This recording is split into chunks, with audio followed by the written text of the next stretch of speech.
Join us in this podcast episode as we welcome our guest, Scott Mann, the visionary behind the Permaculture Podcast. Scott has been exploring permaculture since 2010 when he completed a Permaculture Design Course with Susquehanna Permaculture. Initially, the podcast focused on gardeners, homesteaders and land managers, but has now evolved to explore innovative horizons beyond traditional landscapes. Tune in as Mike and Scott talk about the evolution of permaculture.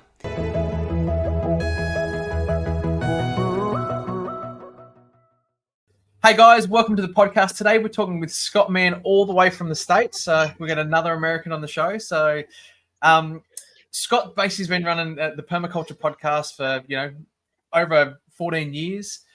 He's speaking to almost close to over 600 guests on his podcast. And I think he's got a lot to educate and, maybe we can find some golden nuggets out of there of the people you've talked about. So Scott, tell everyone a bit about yourself.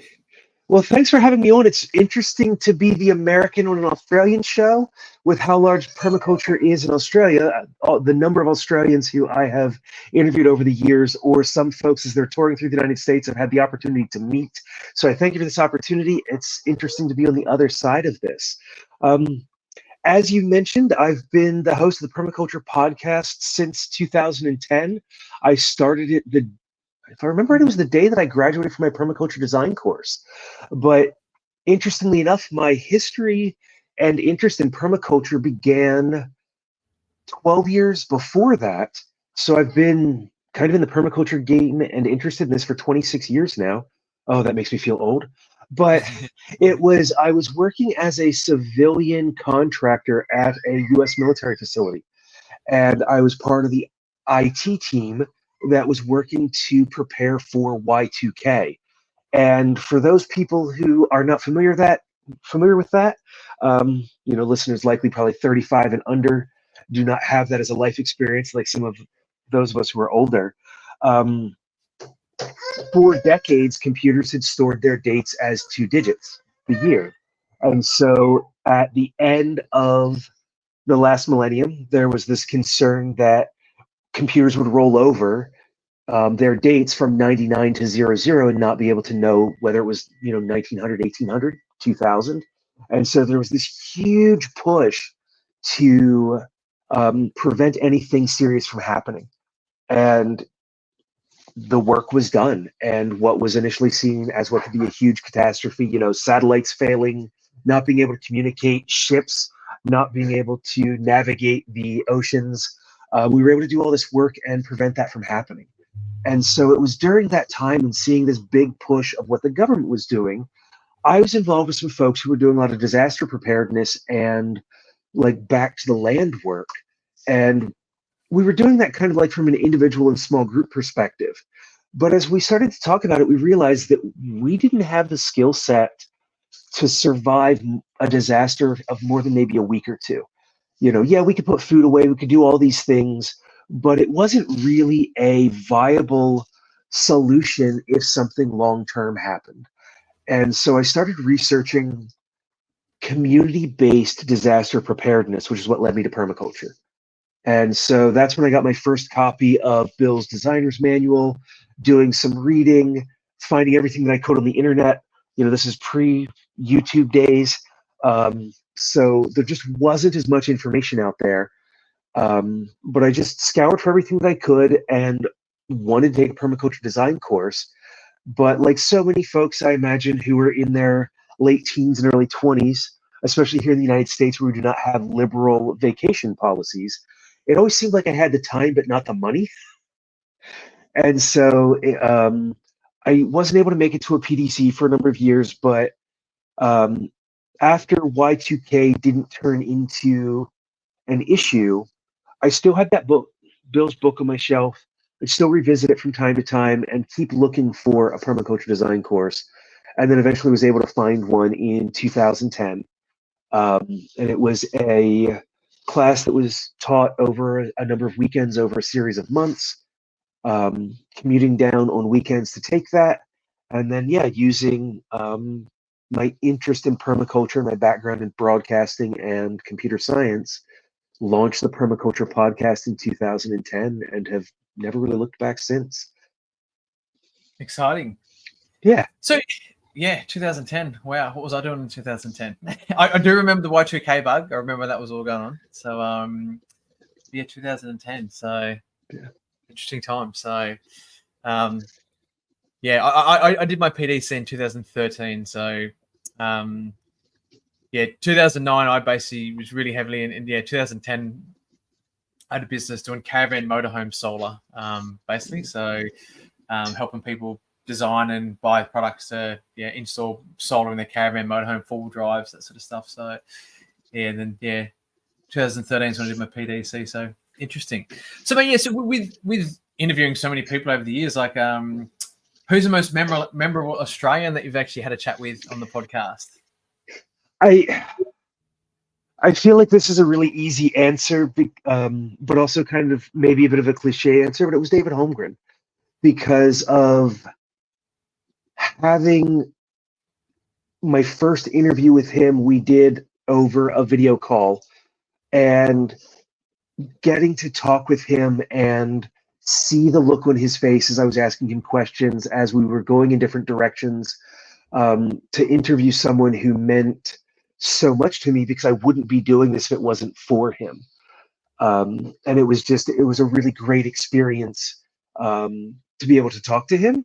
Though probably the most dynamic person who I've ever interviewed from Australia would be Rosemary Morrow, just because of how much she has done in so many spheres all around the world, in so many different places, in ways that, like, I just don't know any other permaculture practitioner who has touched so many different biospheres, so many different countries, and so many different people from so many different backgrounds to have done so much. And it just every time that I've ever talked with her or sat down with her, it's just like I have to strap myself into a chair and prepare to be bathed by a fire hose of information, because of all these places that she's been and all the people who she's known over the years, and that she was a very good personal friend with Bill, and all the things that she's able to relay, as someone who knew him directly and so closely, because I never had the opportunity to interview Bill because his health was in decline by the time my show was at a place where I felt comfortable reaching out, and we were just never able to make that happen. And so it's those legacies of folks who did all this work. Similarly, I regret deeply the loss of Dan Palmer, just because of how much he was doing to professionalize and organize permaculture in Australia, and the things that I was learning from him, through the processes that he was working on. And we had some additional work that was planned, before his untimely passing. Yep. Yeah.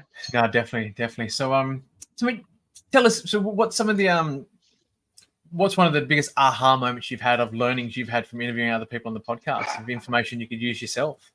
The biggest thing for me was realizing how much permaculture encompasses and how big that umbrella is, and that there's a story I've told before, and it was during my first interview with David. And I imagine you've had this experience interviewing your guests, that you'll record the interview, you press stop from your recording, and then you'll talk for another 10 or 15 minutes, and like they will just share so much more information that you wish you grabbed. And with David, it was at the end of our conversation, we stopped recording and just asked him how everything went. The stress kind of washed away, and I felt like I could talk, like have a better conversation in the moment. And I just asked him about the nature of permaculture and what the vision was when he and Bill were writing about it. And he shared with me in that moment that the idea wasn't for it to be permaculture, but that it would be a series of permacultures. That yes, we could learn about these ideas and these techniques and everything they wrote about in the garden, because it is a material space that we can develop these skills and a shared language around, but that was really only where we should start. And that it would be, take what you learn in the landscape and apply it to your life, so that each of us would practice several different types of permaculture in our worlds, so that not only could we be a permaculture gardener, but because my background in computer science, I could apply that to my work in information technology to make those systems in closer alignment to permaculture. I could be talking about What about installing solar panels on our data center to reduce the impact that we need from the fossil fuel powered grid, to be able to use that information to write policies around these kinds of things for organizations and departments, that we could get like environmentally oriented lawyers to be applying permaculture to their practices, so that when they are crafting policy or working on intellectual properties, that they're applying these ideas.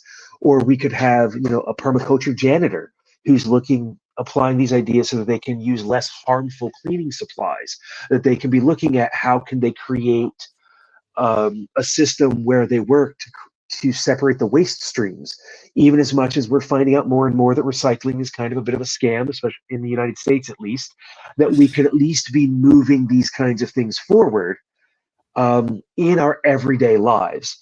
And I feel that permaculture has been moving in those directions more in the last 10 years, but permaculture spent the first 4 decades of its practice caught in this idea that we're going to be doing this in the landscape. And I feel that some of that comes from having interviewed a number of people who were some of Bill's earliest permaculture design students here in the United States and around the world. He was teaching permaculture to them as a 3-week course that built on top of them already being landscape professionals, that it was designed for people who were already landscape architects or horticulturists, or people who owned their own installation and design businesses. And so he was running them through this 3-week professional immersion into permaculture in the mid 80s. And then when he wrote the Permaculture Design Manual, that codified this 72-hour curriculum that everybody focuses on, that really is just an introduction to this. And it's not enough, because as I break it down, the 72-hour PDC is the equivalent of a 101 and a 102 class at university. It's about 6 college credits, and we could never expect someone to be an expert on something after 2 classes and 6 credits. So that's just the introduction, and that's where, as I came to understand how big the umbrella was of permaculture, that PDC is enough for most people to turn this into a useful practice within their lives, wherever they find themselves in the world, whatever their socioeconomic class is, whatever their background is, but that we need to have that aha moment to be able to move beyond the landscape, because of how much bigger it is and how much more we can do with it when we're no longer focusing on gardening.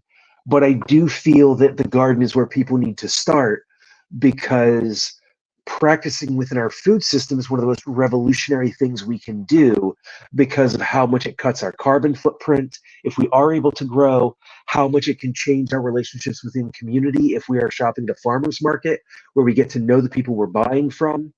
And that, not everyone can necessarily go to their farmer's market and spend 20 to or more dollars for meat by the pound, but maybe then we can make a decision about going and buying our vegetables there instead, and while we still rely on supermarket meat and some of these other things. But it's just that big umbrella opens up all the ways that we can radically transform our lives, our communities, and the lives of those around us.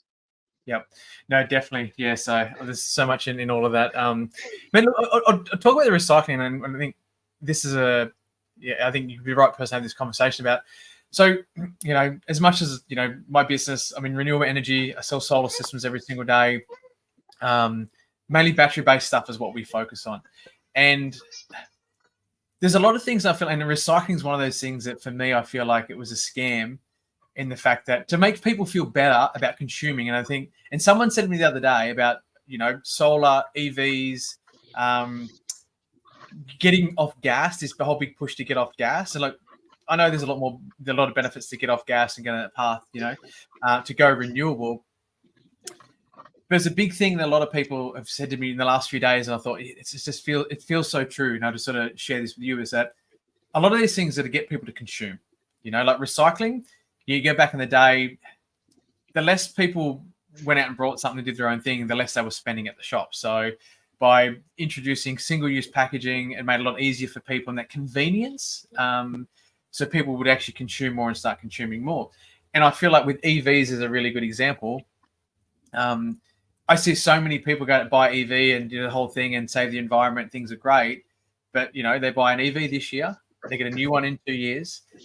And then 3 years later, they're like, the next models come out and buying the new one. And just sort of, I suppose it makes people feel that, well, I can just go buy an EV because it's the green thing to do and it's great. But people are still consuming. So I sometimes feel like there's marketing with recycling, EVs, whatever the theme was at the time, but back in the day, there was a big thing to get off gas. And it was like in the 50s, there was a huge, big marketing campaign to get off gas and get electricity. But the devices back then, and it was all about selling. So to get people to pull out the old gas stove and put a new electric one in, that was the marketing was all about. So what's your opinions around themes and things like that? So, where do we, all the places we could go. I mean, the reality of it is that you're better off driving a vehicle that requires 20 liters for 100 kilometers than you are to buy a new EV. Like, you're better off to use that used vehicle that still consumes a lot of fossil fuels, rather than to buy something new to replace it. Like, there's no reason to get rid of a vehicle that you have, even if it is fuel intensive, if it still works, because the amount of resources that are required to build that new EV are substantially more than keeping that vehicle that you currently have on the road. Even though every 3.5 liters or 1 gallon of gasoline that we burn releases around 20 pounds, I think that's about 8 kilograms of carbon dioxide into the air. But I've also heard it as a rule of thumb when we are buying things that every dollar that we spend is a gallon of fossil fuels burnt somewhere to produce that, to get it to us and everything else.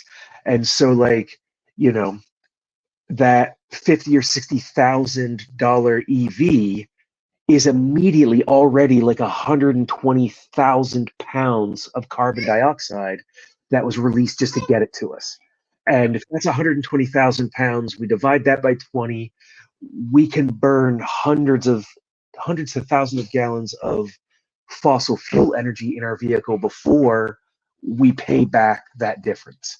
Similarly with the EV, unless you are using some form of renewable energy, in the United States, I think it works out that it's like a pound of coal for every kilowatt hour of electricity that is produced. Is like a pound of coal is burned for 1 kilowatt hour. So every time you go and you plug in your EV, unless you're pulling from a renewable resource, every kilowatt hour you put in that battery bank is a pound of coal somewhere. So yes, it moves it, and yes, we can talk about CO2 scrubbers and how that changes the release of like sulfurous compounds and everything into the air. And I think that those are important conversations to have. But just changing our consumption patterns and consuming less, buying used, and all these other things make a much bigger difference than just getting an EV. Putting an extra, if you do buy an EV, just extending, like, if you are someone who wants to do that, like the new upgrade because it feels good, can you extend, like change it so that rather than every 3 years, it's every 5 years? That has a much bigger impact than just making some of these conversions. But it's hard to have that conversation when we live in a world that is full of planned obsolescence.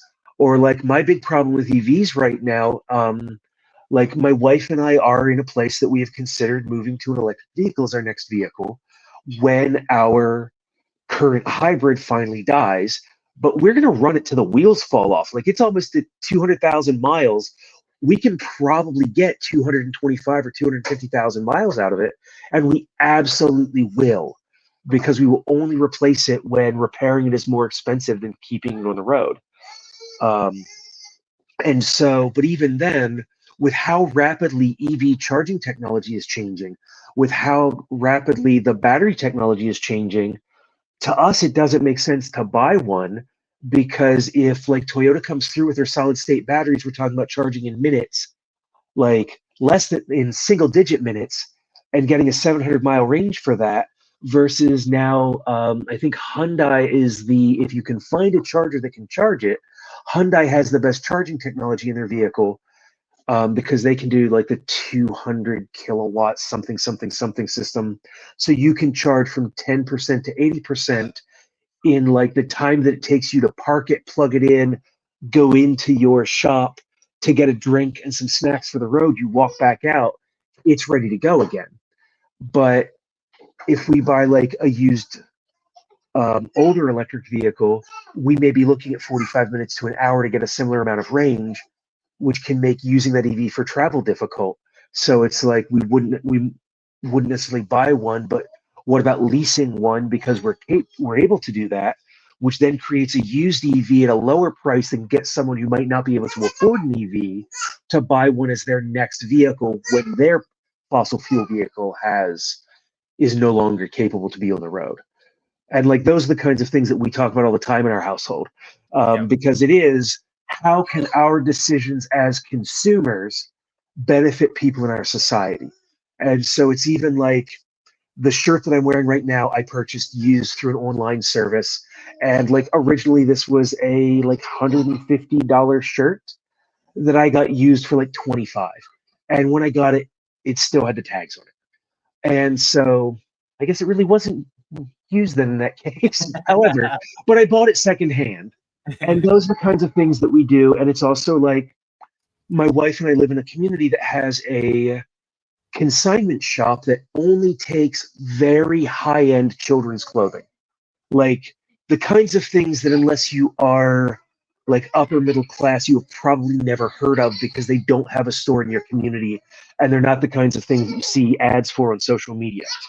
But we can go there and buy secondhand clothing for our son for the same price as new clothing that is being made in, sweatshops by children somewhere else in the world that is then shipped here. We can find things there that are made in the United States that come from fabric that was milled in the United States that were, originally kids' jumpers that were $60. We can buy them used for, the price of, I don't know where you guys big box in Australia, but but like Walmart or Target or something like that, we can buy secondhand there. But then what we do, rather than take it back to the consignment shop to have them resell it again, we will donate it to local organizations that are in need that help families that need clothing for their children who are in shelters for the unhoused, so they can have a higher quality clothing product, so that then if they have multiple children, they can pass it down. Yeah. Or, maybe they can give it to somebody else in their community, or they could resell it for a portion of that value so that gives them more need as well.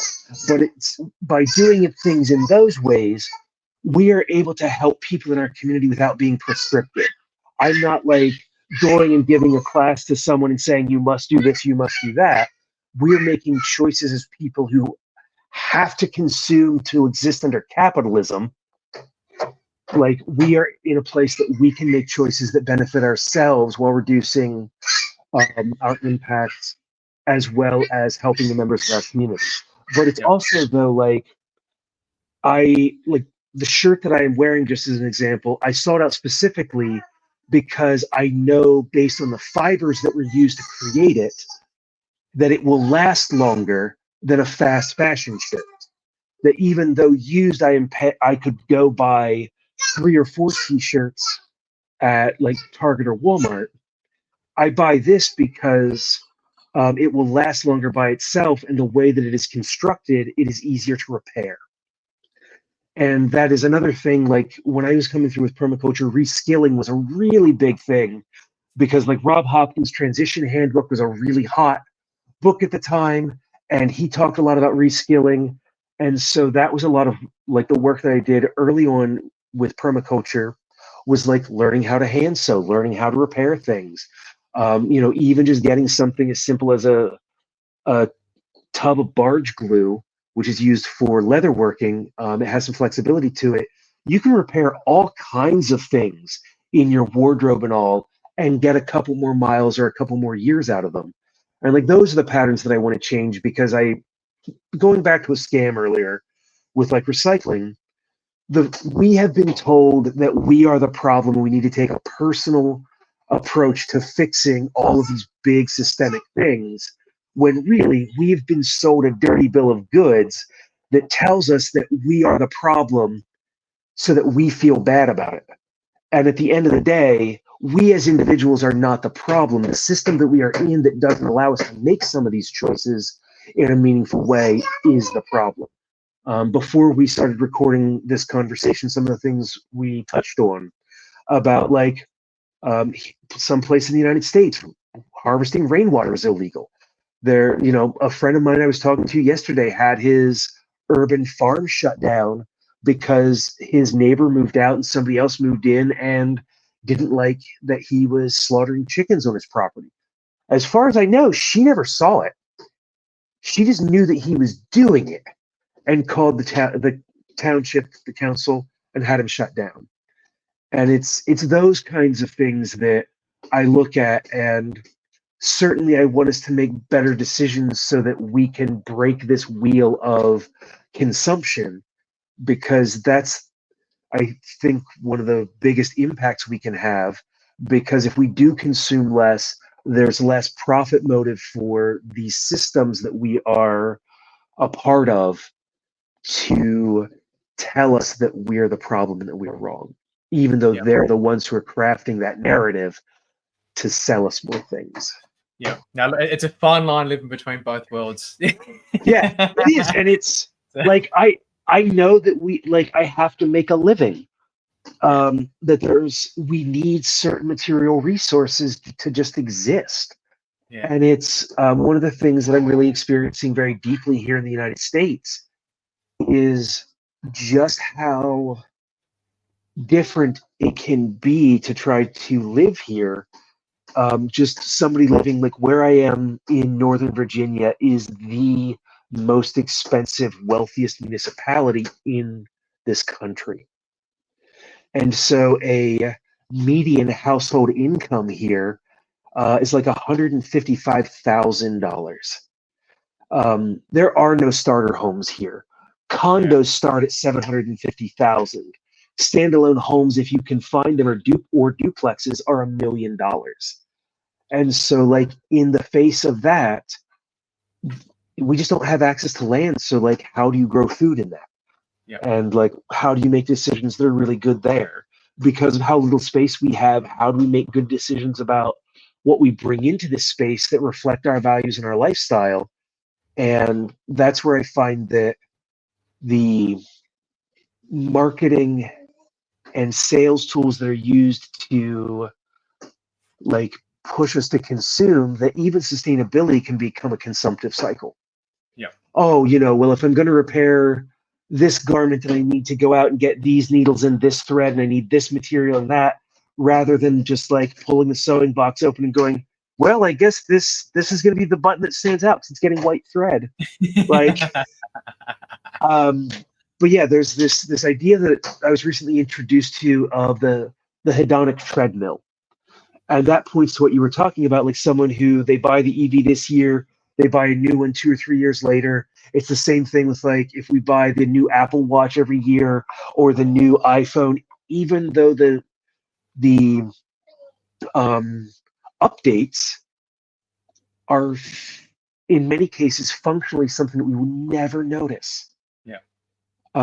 But yet, like as I said earlier about planned obsolescence, it's something that my wife and I struggle with cell phones, because they're just, to get into an ecosystem, whether through Apple or Google, to get a phone that gets regular updates for a long time that we can keep for a number of years, can very often be 3 or 4 times as expensive as getting the base, like a base Android phone that we know we're going to have to replace every 3 years, but we can get for like $199, as opposed to iPhone or Android that's $800, or is the subsidies that come from these companies to get us to buy the new product every year makes it affordable in ways that these things that we might want to buy that are more sustainable ultimately are unaffordable. And it's, but And this is one of those things that there was a challenge that I gave myself a number of years, and I will tie this story into what we were just talking about, I promise. A number of years ago, I was looking for a pair of boots that were 100% American made.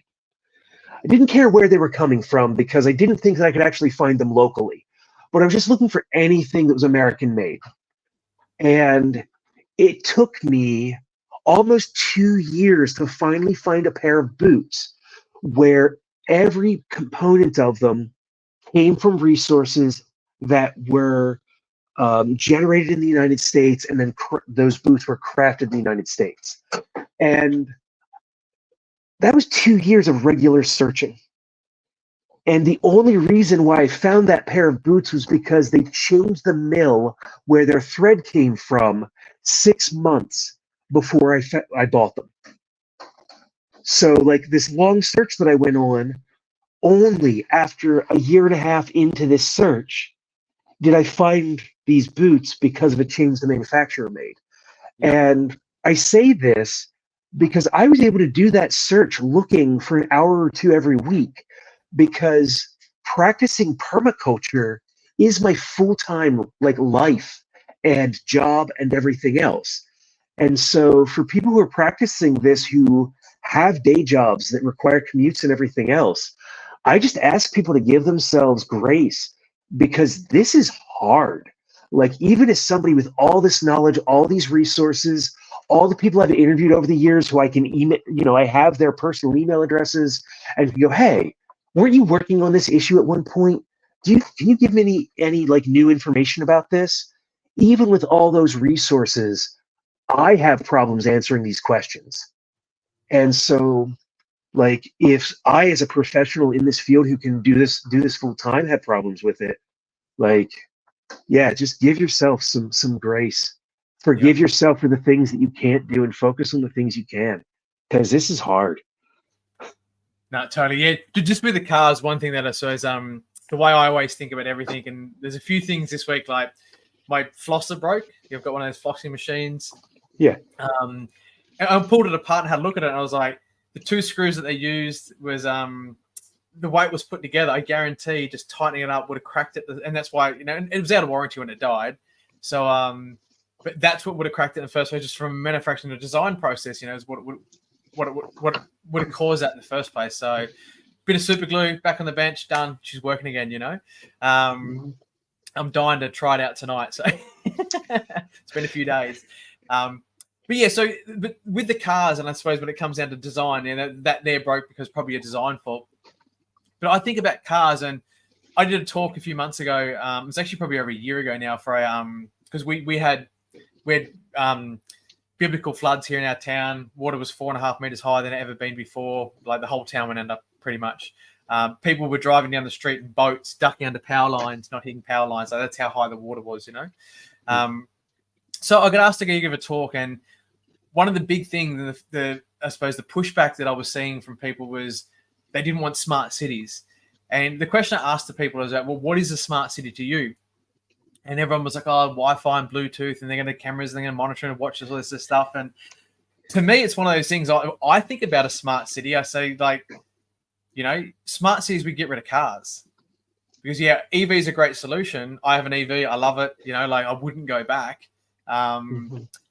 But also as well, I live on the edge of town. And when I say the edge of town, the main shopping center is less than 3 minutes walk from my house. And I'm the only house in the middle of 7 acres. So I feel like I'm in the bush, but I'm right in town.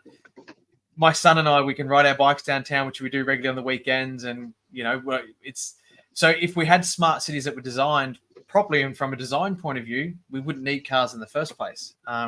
It comes back to when I used to live in Sydney. I used to knock on doors selling phones, used to go business to business. And I was amazed at the amount of, signing up receptionists, selling them a mobile phone. And you'd be in the city, you live in Penrith, which is an hour train trip west. And then you're out Penrith selling some lady out there in reception. She's like, oh, I live in the city. I'm like, if they just swap jobs, they wouldn't have to travel all this transportation. Yeah. I think just from a design point of view, I think, and it comes down to that. That, to me, the concept of permaculture is we can fix most problems with really good design, is what the concept of it. So. Yeah, and it's one of those things that there are a lot of experts who are working on these issues that if we just know about them, we can draw upon a lot of what they're working on. And that's like with what you were just speaking to, I was fortunate enough to speak with the urban planner Jeff Speck. And he wrote the book Walkable City and his follow-up Walkable City Rules. And when his house was built in Washington, D.C., he was able to get the ordinance changed so that he didn't have to have any parking spaces, because it's like so many square feet of a home requires X number of parking spaces. And he was able to get that flipped. And it was one of the things that he and I talked about, is the importance of this design because of how easy it can be to get rid of cars. And that idea, I know there's a lot of pushback in the United States right now about this idea of like 15-minute cities, but it's where my wife and I are right now. We are very, very close to that. And it is, we still have a vehicle because my wife can't get to her job without one. And we are again a 2-car household because of the birth of our son. Yep. But it's only because of that off chance of having an emergency and needing to get him someplace. But we were talking about it. My wife changed positions within her company and moved from a location that was about a 45-minute commute back to one that's 15 minutes. And now we wind up that even with 2 vehicles, we are driving like half as much as we did when we had 1 vehicle and she was out in another position. And so it is like, I will just go and with my son being a year old, we have one of those big jogging strollers. I'll put him in that, and I've got enough space underneath of it. We can fit about 2 bags of groceries underneath of it. And so we'll just walk over to our local grocery store, load it up, come back. And then now we wind up spreading our grocery trips out over the week so we can hit the different grocery stores that are around. We have a toy library here, where for like a small subscription, you can trade out toys anytime you want, so that we don't have to buy toys for him as he gets older and is age appropriate through about 10 years of age. So that's the other thing. We'll like walk over there, hand over the toys that he's been playing with, bring some new ones home, stop by a different grocery store. And by doing that, we're starting to build some of these like in-community relationships as well. And it's the only thing that I wish we had more of here, which is slowly developing, is like I grew up watching movies of New York, which was like all mixed use. It is all flats over businesses. You know, you see these images of like the store owner has their flat over top of their store itself, then it's 2 or 3 stories over top of that, and there's more people above that. You know, you walk down a little passageway between the buildings and you wind up that there's a basement store behind there that's, you know, thrifting clothes or something, or like a charity shop. And that's what I really miss because of how much we went to single-use zoning. And then it's like all this conversation in the US about commercial real estate. And I'm like, don't care. I'm okay if it all goes away. Like, yes, it will be a huge economic hit. We'll figure it out. We figured out all kinds of other things. Let it go. Because trying to maintain that, why should we have people leave their community to drive a half an hour to a bunch of buildings that have nothing but office space in them, that then people have to leave to go get lunch to come back, and all these other things like this? Mixed use is one of my favorite things. Yeah. With this idea of like making cities smarter. Yeah, totally. It's funny. I'm doing some consulting at the moment for a company trying to help them reduce their energy consumption on their air conditioners. And one of the ladies said, Mike, you know, and they're all professionals, we'll call them, all lawyers, surveyors. And the lady that gives me a hard time, she's a bookkeeper. And she's like, you know, you can't wear what I normally see. And I'm like, I wear, mate, shirts and T-shirts and thongs everywhere, you know. Which are flip-flops for Americans. Yeah. So and anyway, it's funny sitting there watching them all in their ties, jackets, all looking professional, and I'm sort of like, did you know if you wore T-shirts and, you know, shorts and thongs to work that you wouldn't have to run the aircon so hard? It's just a crazy concept. I find that, yeah, they're all in suit jackets in these offices, and I'm sitting there, they're whinging and moaning about an air conditioner. They'll give me a hard time about wearing shorts and a T-shirt. But it was like, yeah, their energy bills are $16,000 a quarter, which in US dollars, that's probably about $10,000 a quarter. And that's only to run the air conditioning of the building, which is interesting. So, but it's funny just how people think of like looking professional and dressing up. And I've always been against shirt and ties and suit jackets. And I had a business once where I wore a suit and tie every single day of my life, you know, and I just don't get that concept of putting that on, getting yourself hot and sweaty to turn the air conditioner on to cool yourself back down. I have to admit that men's fashion is one of my favorite things. Like to study, to read. I've got a book that was written in the Victorian era by one of like the first dandies about what an appropriate men's wardrobe should be. But it's one of those things that for me, I think is kind of lost knowledge as well when it comes to clothing and things. Like this shirt that I'm wearing is made of linen and cotton, and I specifically chose it because of how warm it gets here outside of Washington, D.C. We have the heat island effect. I can drive 30, if I get 30 minutes outside of this area, the temperature can drop 10 degrees Fahrenheit. But like those people who you're working with, if they were able to go into a store and be able to buy a 100% linen dress shirt and a tropical weight wool suit, they could be completely comfortable in like 40 degrees centigrade weather by making better clothing choices. Yeah. But that requires a specialized kind of knowledge that just doesn't exist, because with like fast fashion is just like, what is the cheapest fabric we can produce to get it onto people? But it's like you put even 10% polyester in that wool and immediately loses its ability to breathe, loses its ability to transport sweat and help us with our own natural cooling, and it's just a mess. But yeah, that's the part of design, and that's where I love permaculture because of how big that umbrella is that I am sure there's somebody listening to this conversation who is as passionate about clothing and fashion as I am, who could turn that into something that they could consult with people with on how to live comfortably in a suit and tie as a lawyer, regardless of the climate or the weather.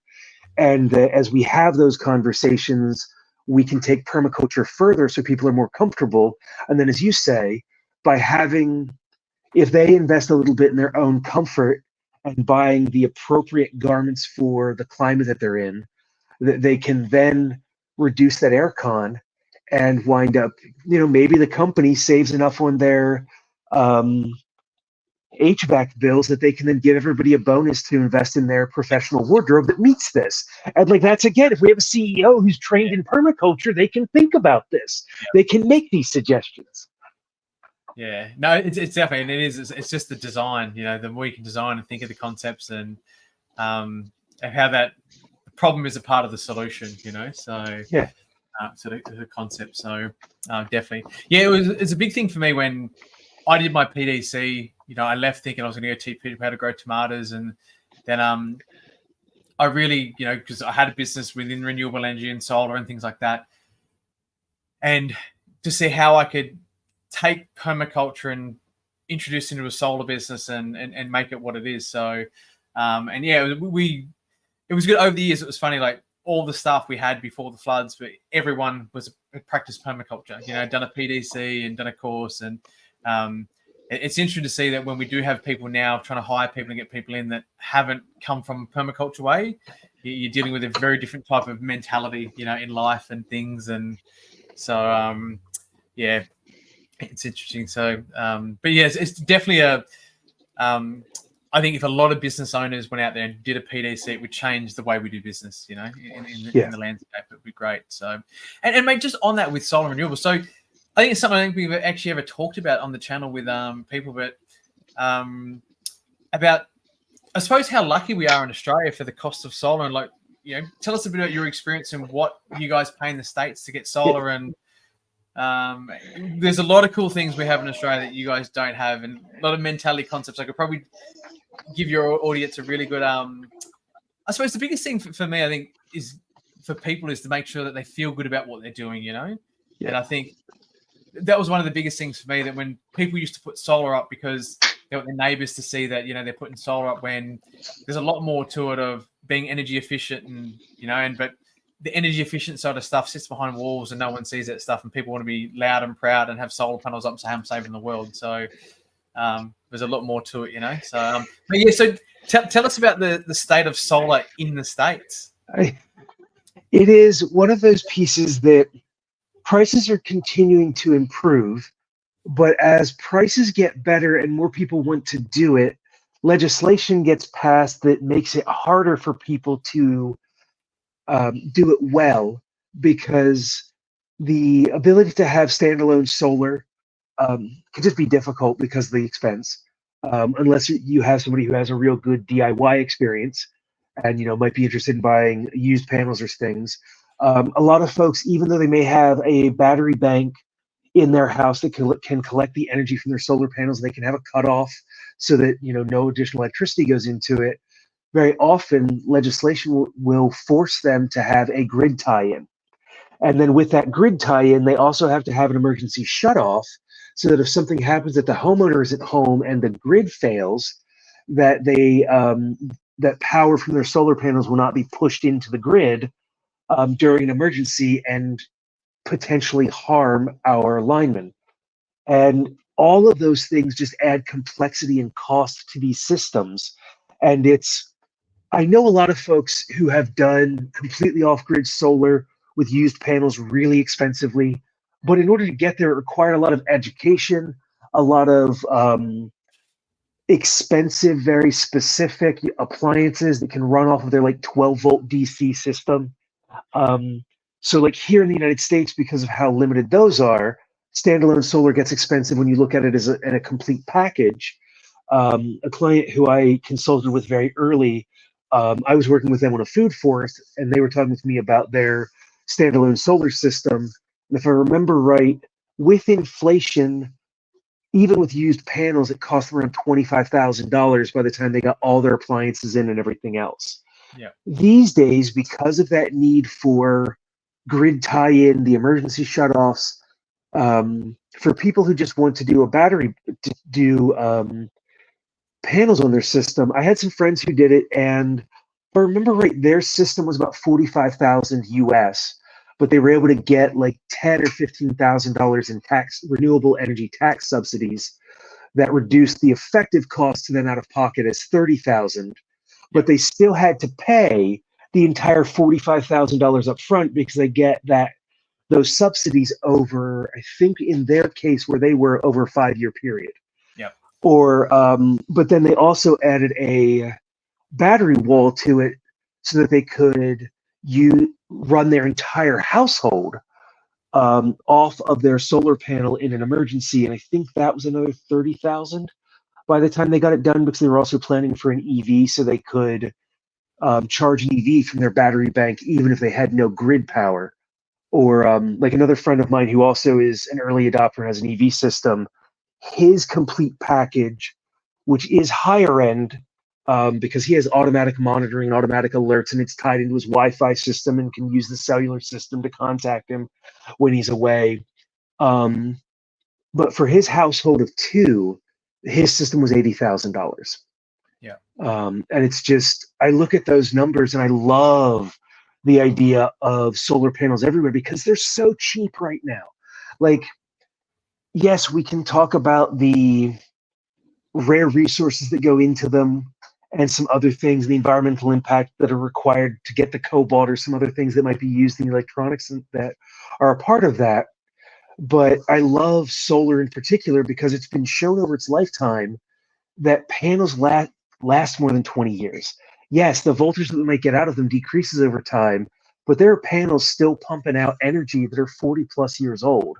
Yep. And for some people, it is a great solution individually, but my wife and I live in a 110 unit apartment complex. There's nothing on our roof because our air conditioning system goes through a forced hot water heat exchange system.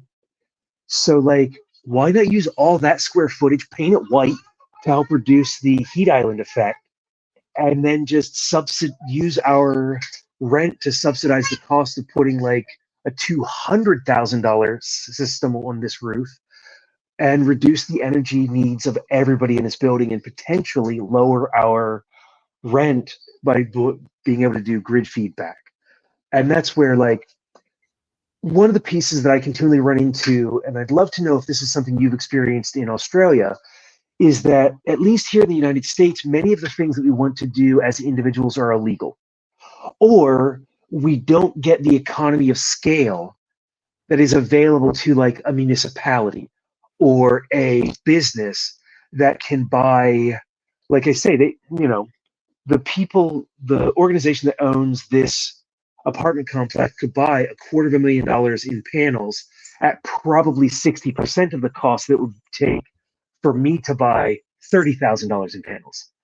Like, so can we leverage some of those scales? At least here in the United States, we're doing it as an individual is cost prohibitive.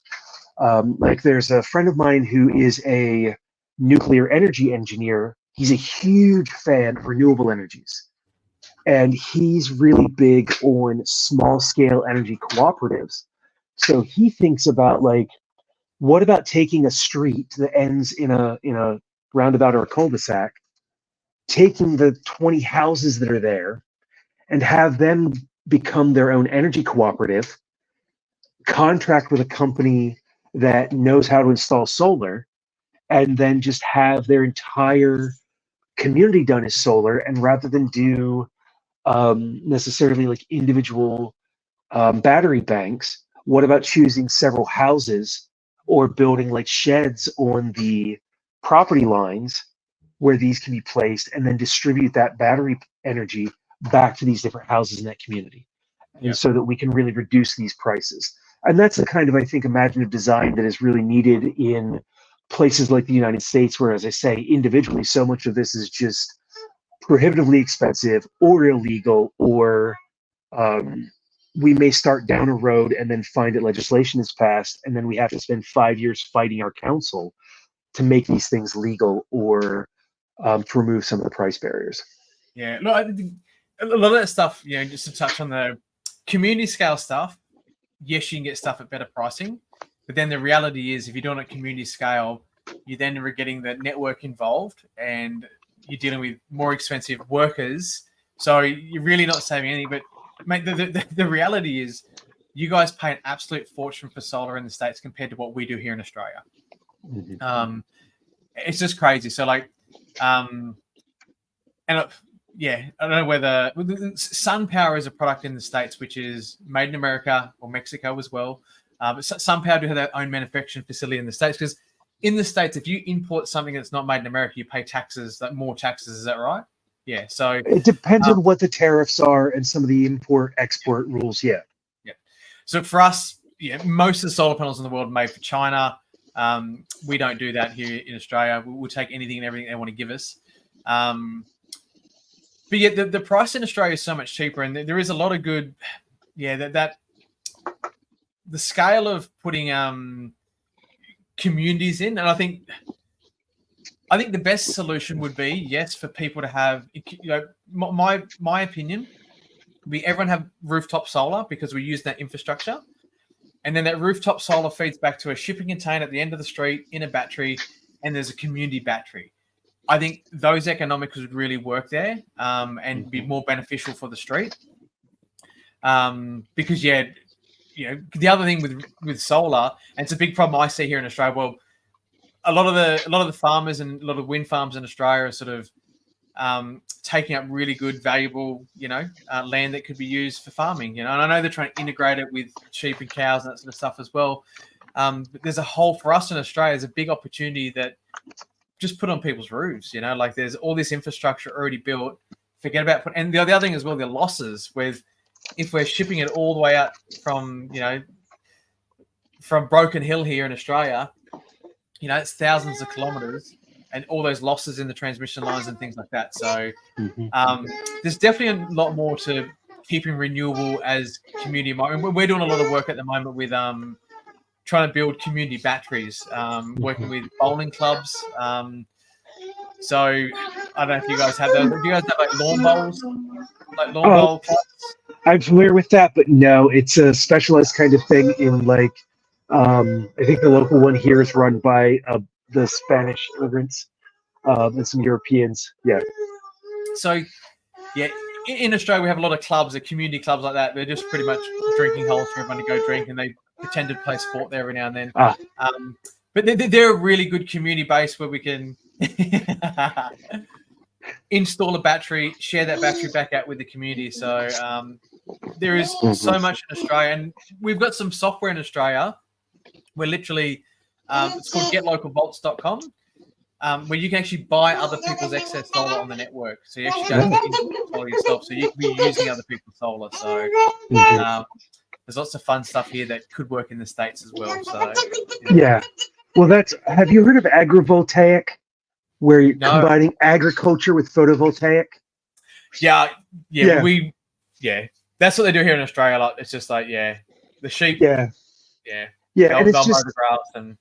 Yeah, I use that just as a reference because it's, from the numbers that I see, I think that kind of, again, mixed use could be useful, but I'm still not convinced by the numbers because of where our farms are located.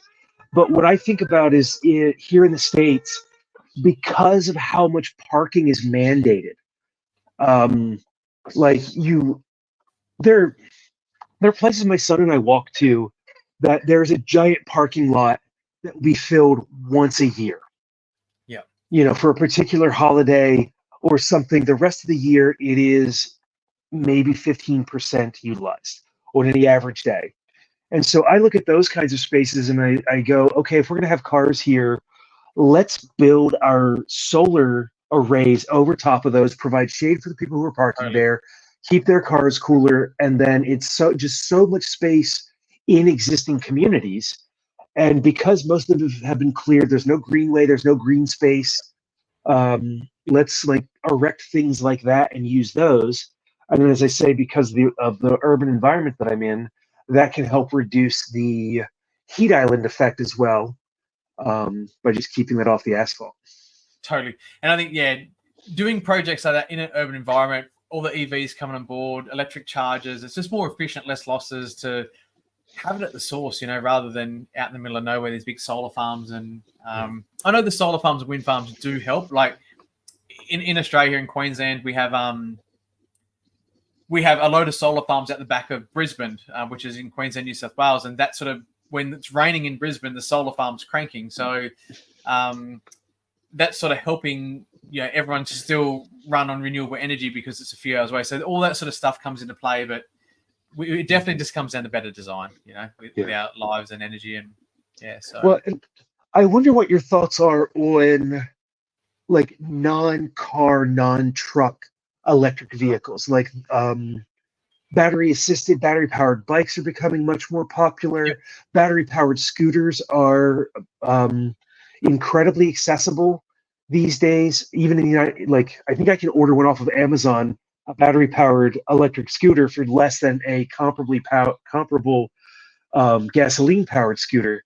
And I'm do you see much of those in Australia? And what are your thoughts on those kinds of things for that idea of a smart city, or to extend our range without needing these large, heavy vehicles?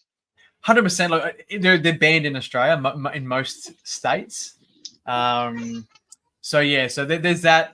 Queensland, you can use them. You can't in New South Wales. They're illegal in New South Wales. Interesting. But what I think would be ultimate for that there is, I always think of a little four-wheeler, that, you couple of kids, throw the groceries in. It's got a bit of a cover over it, just smaller vehicles, and something that only needs to do 25, 30 kilometers an hour. So I think vehicles because one of the big things I've got an electric motorbike basically. I used to have an electric road bike, used to ride around and commute on, and same thing. I stopped riding the electric motorbike around when we had kids. So brought a Prius, then an EV, and I'm at the moment in Australia. It's just the price of electric bikes. It's crazy. You can buy a electric mountain bike.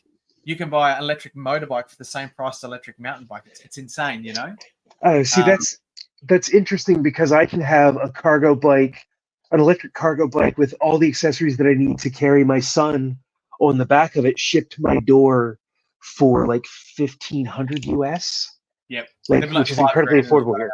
Wow. Okay. So, Yeah, and see, and it's interesting because like where I am here, you can ride those bikes on the sidewalks here. yeah, And so like that's completely different because like growing up, you couldn't ride bikes on sidewalks. You had to be on the street.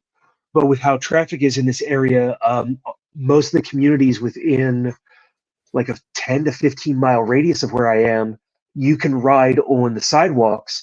And because of how development occurred here, you can ride on a sidewalk all the way to these other towns, all these shopping malls, all these other places.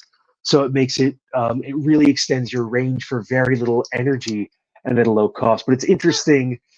I think the thing that stands out the most for me throughout our conversation is how radically different our solutions are in our respective countries because of what is accessible and affordable in both places and how that changes the conversation we will have about permaculture, about design, about how these things work in ways that certainly I haven't thought about some of these things until our conversation tonight, just because I'm so ingrained in the American community for this. Yeah. And it's also because of our population differences. Between where I am in DC and New York is the entire population of Australia and some Canadians. And and the way that changes like the availability of land, what we can grow, what we can't grow, and how with permaculture starting in Australia, there was a conversation I had with Toby Hemingway a number of years ago before he passed away, and based on some of his research, there are as many permaculture practitioners in Australia as there are in the United States, and how much that changes our ability to have a community of like-minded practitioners and be able to have conversations to get things done, and to be able to network and do some of this like as a collective. yeah, And it's in the United States, I've also noticed, and I don't know if you've experienced this either, that permaculture was a bit of a pejorative when I started in 2010. Then it became popular again around like 2013, 2014. And then around like 2018, permaculture went into decline. And then it became all regenerative agriculture. And those classes that people are teaching around regenerative ag is just permaculture rebranded and repackaged. And I don't know if you've seen that or if permaculture still has a lot of cachet in Australia or not. Yeah, look, syntropic farming is the big thing in Australia at the moment. A lot of people doing syntropic farming courses and things like that. So, and look, I think it's not just permaculture. I think it is marketing. Everything we do is marketing, and it's that rebranding to get the message across. Because when there's 1,000 people doing permaculture, you want to be the person that stands out and is different. And why you're different? Well, I'm doing regenerative agriculture, not. And it's also like my mother-in-law. It's so funny. She would couldn't stand to be called a permaculturist. That she practices permaculture. To her, it's farming. It's what she does. But when you everything she does, she's a permie at heart. Yeah. Well, and it's interesting because like it just being what your mother did, the history of enslavement in the United States and some of it. Oh, there's my son on the side of the edge of the camera. Made a little bit of an appearance. We're moving into his bedtime. But it was when I was teaching permaculture in predominantly Black neighborhoods in Pennsylvania. It was needing to have a conversation. There were people there who had been practicing permaculture for generations, but to them it was just what their community did. Yeah. And so coming into that because of some of the racist history in the United States, like I was invited into those communities to teach by a friend of mine who was an elder in those communities. And it was part of what we had to talk about was like, how does permaculture fit with what they've known all these years and these traditions that they were taught? Even though, like, because of the history of enslavement, farming was something that many of the people in the community that I was working in Harrisburg in particular, did not want to farm because of that history.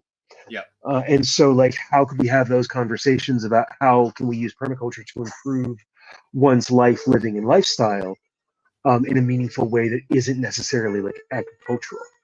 And it's there's a lot to it. There is, mate. It's all marketing, getting your message across, and it all comes down to sales, basically. Yeah. The idea. Man. But have we covered everything that you wanted to touch on? Like, is this conversation something you feel good about? Yeah, it's been great. Do you have any last questions? Well, mate, so for yourself, what would what were your leaving thought you'd leave everyone to, if someone's they're sitting at home and think, what do I do on my permaculture journey to start? Like, one place you'd recommend they'd go start at? Start with your food system. If you're in a place where you can grow food, put a pot out there, grow some tomatoes, because homegrown tomatoes always taste better. If you're not in a place where you can do that, maybe a window box with a couple of herbs to put into your food to reconnect yourself with where your food comes from. If you're in a place that you can't grow for whatever reason, or like me, you have a black thumb and it seems like all you can really grow are garlic, strawberry, children, and cats, build a relationship with the people who are growing food in your community. If you're in a place like I am where you can walk to a farmer's market, do that. If instead you have to go outside of town to a place that does U-pick operations or is a farm that you can visit throughout the year because they're holding festivals and selling different things, do. Because I think food, the landscape, is the place where so many of us begin with permaculture. But however you do it, don't beat yourself up about it if you can't grow food, because a lot of us aren't in a place to. If you can't go to your farmer's market and buy all the organic foods, that's okay too. It's all right if you go to your Lidl or your Aldi or these other places and do your best to pick the foods that meet your values from those places, because for all of us, as I said earlier, even those of us who do it full time, it is work. So fight the battles that you can, make the decisions where you can that make a difference for you and your family, and then just take those wins as inspiration and just build on top of that over time. There are incredible resources out there like Mike's show, my own, that you can go to that are free resources that you can start with. There are great YouTube channels if you want to find people who are doing permaculture in a way that fits your lifestyle. Go there, look up those videos. There are so many resources available now that weren't there when I started out in permaculture.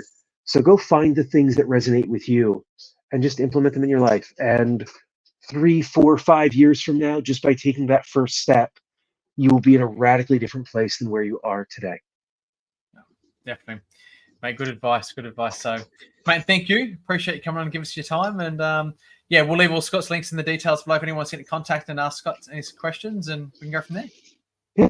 Well, thanks, Mike. It was a great opportunity to be on the other side of the microphone across, all these time zones and across these ponds. You are in the future for me right now as we record this.